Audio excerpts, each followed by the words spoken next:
Olá vocês que acompanham o curso de Cultura Política. Eu sou o Jodenir, graduado em História pela Universidade Federal de Juiz de Fora e atualmente trabalhando como assessor de apoio legislativo do vereador Juscelio Maria. Venho trabalhar com vocês hoje a questão do sistema eleitoral brasileiro. Acho que um ponto fundamental, se levarmos em conta que em 2014 nós tivemos uma das eleições mais disputadas da história do Brasil no nível presidencial. Houve mobilizações diversas, houve manifestações nas ruas, houve organizações nas redes sociais, um longo processo de informação e desinformação.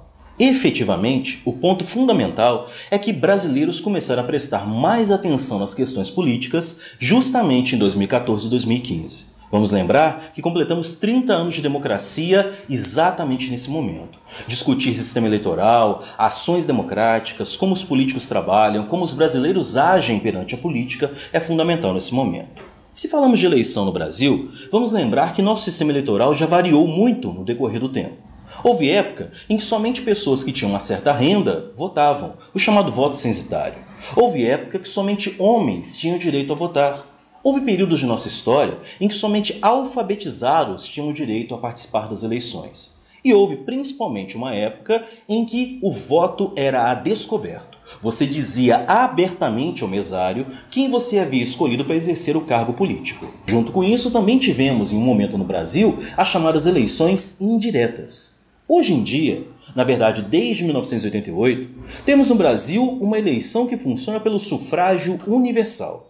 Homens e mulheres nascidos ou naturalizados brasileiros podem participar do sistema eleitoral. Pessoas que estão entre os 18 e os 70 anos de idade são obrigados a votar. Pessoas que estão entre 16 e 18 anos e acima dos 70 anos têm o direito facultativo, podem escolher ou não participar do processo eleitoral. Se algum de nós resolve, por exemplo, se candidatar, há uma série de critérios e regras que devem ser obedecidos. A pessoa deve ter nacionalidade brasileira, a pessoa deve estar registrada no Tribunal Regional Eleitoral, ela deve estar filiada a um partido político e, dependendo do cargo que ela quer se candidatar, há uma barreira de idade que impede algumas questões.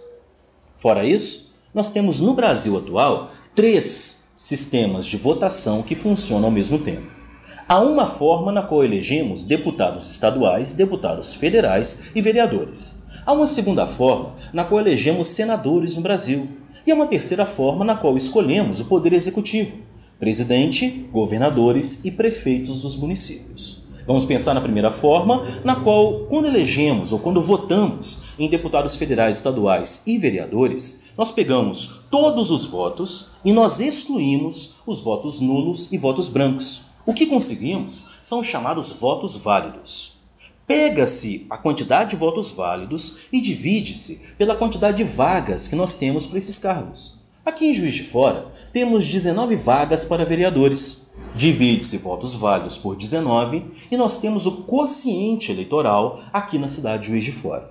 Observa que esse número, esse valor, o quociente eleitoral, serve para determinar quantas vagas cada partido terá nessa eleição.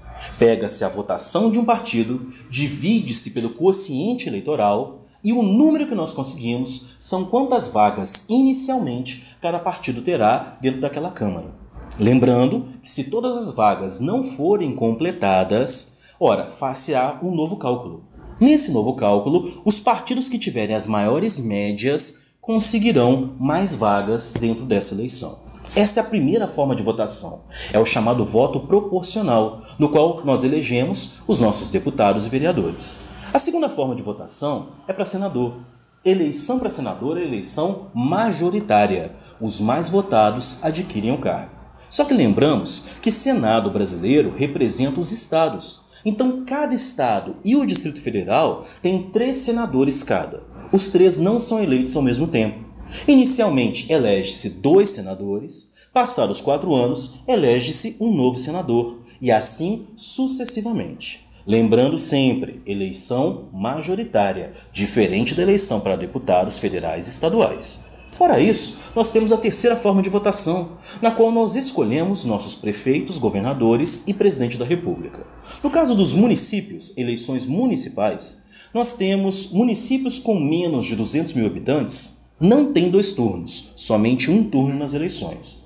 Municípios com mais de 200 mil habitantes, pode haver um segundo turno, se, no primeiro turno, o candidato mais bem votado não tiver adquirido 50% mais um dos votos válidos. Observa que nas eleições presidenciais e para governadores, também no primeiro turno, se os candidatos não adquirirem 50% mais um dos votos válidos, haverá um segundo turno também no Brasil. Lembrando sempre, eleição majoritária para o Poder Executivo no Brasil. Fora isso, a gente tem que lembrar que existem também uma série de lendas, mitos que as pessoas carregam com relação ao nosso sistema eleitoral. Crendices mesmo, que não têm base na realidade. Uma dessas que nós podemos ressaltar é a crença de que os votos nulos podem literalmente anular uma eleição. Não há sentido nisso. Se votos nulos não são considerados numa eleição. Observa que se 99% das pessoas votarem nulo e 1% votarem em algum candidato, os votos válidos serão desse 1%. Os nulos, eu repito, não são considerados. Outra lenda é a ideia de que os votos em branco são quantificados para o candidato mais votado ou menos votado. Não existe isso mais.